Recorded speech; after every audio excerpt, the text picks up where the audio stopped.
DK ಶಿವಕುಮಾರ್ಗೆ ಖಾತೆ ಹಂಚಿಕೆ ಮಂತ್ರಿ ಬದಲಾವಣೆಯ ಟೆನ್ಷನ್. ಇಂದು ಸಿಎಂ ಡಿಕೆ ಶಿವಕುಮಾರ್ ಅವರು ದೆಹಲಿ ಪ್ರಯಾಣವನ್ನ ಕ್ಯಾನ್ಸಲ್ ಮಾಡಿದ್ದಾರೆ. ನಾಳೆ ಸಂಜೆ 4 ಗಂಟೆಗೆ ದೆಹಲಿಯನ್ನ ತಲುಪಲಿದ್ದಾರೆ ಸಿಎಂ. ಡಿಕೆ ಶಿವಕುಮಾರ್ಗೆ ಖಾತೆ ಹಂಚಿಕೆ ಮಂತ್ರಿ ಬದಲಾವಣೆಯ ಟೆನ್ಷನ್. ಇಂದು ಸಿಎಂ ಡಿಕೆ ಶಿವಕುಮಾರ್ ದೆಹಲಿ ಪ್ರಯಾಣ ಕ್ಯಾನ್ಸಲ್. ನಾಳೆ ಸಂಜೆ 4 ಗಂಟೆಗೆ ದೆಹಲಿಗೆ ತೆರಳಲಿರುವಂತಹ ಸಿಎಂ ಡಿಕೆ ಶಿವಕುಮಾರ್ ನಾಳೆ ಸಂಜೆ ವಿಶೇಷ ವಿಮಾನದ ಮೂಲಕ ದೆಹಲಿಗೆ ನಾಳೆ ಹೈಕಮಾಂಡ್ ನಾಯಕರ ಭೇಟಿಯಾಗಲಿರುವಂತಹ ಸಿಎಂ ರಾಹುಲ್ ಗಾಂಧಿ, ಸುರ್ಜೇವಾಲಾ, ಕೆಸಿ ವೇಣುಗೋಪಾಲ್ ಭೇಟಿಯಾಗಲಿರುವಂತಹ ಡಿಕೆಶಿ. ನೂತನ ಸಚಿವರ ಖಾತೆ ಹಂಚಿಕೆಯ ಬಗ್ಗೆ ವರಿಷ್ಠರ ಜೊತೆಗೆ ಚರ್ಚೆ. ಖಾತೆ ಹಂಚಿಕೆ ಅಸಮಾಧಾನ ಶಮನದ ಬಗ್ಗೆ ಮಾತುಕತೆ. ಹೈ ಜೊತೆ ಚರ್ಚೆ ಬಳಿಕ ಖಾತೆ ಹಂಚಿಕೆ ಫೈನಲ್ ಸಾಧ್ಯತೆ ಇದೆ.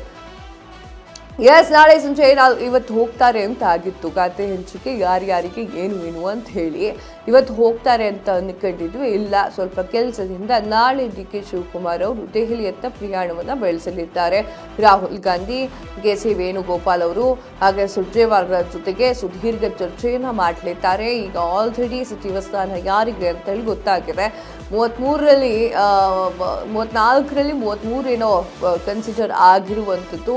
ಇನ್ನು ಒಂದು ಸ್ಥಾನ ಉಳಿಸ್ಕೊಂಡಿದ್ದಾರೆ, ಅದು ಯಾರಿಗೆ ಅಂತ ಹೇಳಿ ಡಿಸೈಡ್ ಆಗುತ್ತೆ. ತದಾದ ನಂತರ ಡಿಕೆ ಶಿವಕುಮಾರ್ ಅವರು ಯಾರ್ಯಾರಿಗೆ ಯಾವ ಸ್ಥಾನವನ್ನ ಕೊಡಬೇಕು ಅನ್ನೋದ್ರ ಮೇಲೆ ಡಿಸಿಷನ್ ಅನ್ನ ತೆಗೆದುಕೊಳ್ಳಿಕ್ಕೆ ದೆಹಲಿಗೆ ಹೋಗ್ತಾ ಇರುವಂಥದ್ದು. ಇನ್ನು ರಾಜ್ಯದಲ್ಲಿ ನಡೀತಾ ಇರುವಂತಹ ಬೆಳವಣಿಗೆ ಯಾವ ರೀತಿ ಇದೆ ಅಂತಂದ್ರೆ, ನಮ್ಮ ಅಣ್ಣನಿಗೆ ಯಾಕೆ ಸಚಿವ ಸ್ಥಾನ ಕೊಟ್ಟಿಲ್ಲ ಅಂತ ಹೇಳಿ ಆಕ್ರೋಶ ಭುಗಿಲೇ ಇರ್ತಾ ಇದೆ. ಪಂಜಿನ ಮೆರವಣಿಗೆ, ವಿಷ ಕುಡಿತೀನಿ ಅಂತ ಹೇಳೋದು, ಟೈರ್ಗಳಿಗೆ ಬೆಂಕಿಯನ್ನ ಹಚ್ಚೋದು, ಇದೆಲ್ಲವೂ ಕೂಡ ನಡೀತಾ ಇದ್ದಾರೆ. ಇದರ ಮಧ್ಯೆ ಯಾರ್ಯಾರಿಗೆ ಯಾವ್ಯಾವ ಖಾತೆ ಅಂತ ಹಂಚಿಕೆ ಮಾಡಲಿಕ್ಕೆ ದೆಹಲಿಗೆ ಹೋಗ್ತಾ ಇದ್ದಾರೆ ಡಿಕೆ ಶಿವಕುಮಾರ್ ಅವರು. ಇನ್ನು ಡಿಕೆ ಶಿವಕುಮಾರ್ ಅವರ ಸಾಕಷ್ಟು ವಿಚಾರವನ್ನ ಹೊಗಳಿ ಕೊಂಡಾಡಿರುವಂತಹ ಅವರ ಒಂದಿಷ್ಟು ಜನ ಕಾರ್ಯಕರ್ತರಾಗಿರ್ಬೋದು, ನಾಯಕರಾಗಿರ್ಬೋದು, ಅವರಿಗೆ ಯಾವ ರೀತಿಯಾಗಿ ಮಣೆ ಹಾಕ್ತಾರೆ ಅನ್ನೋದು ಕಾರಣ.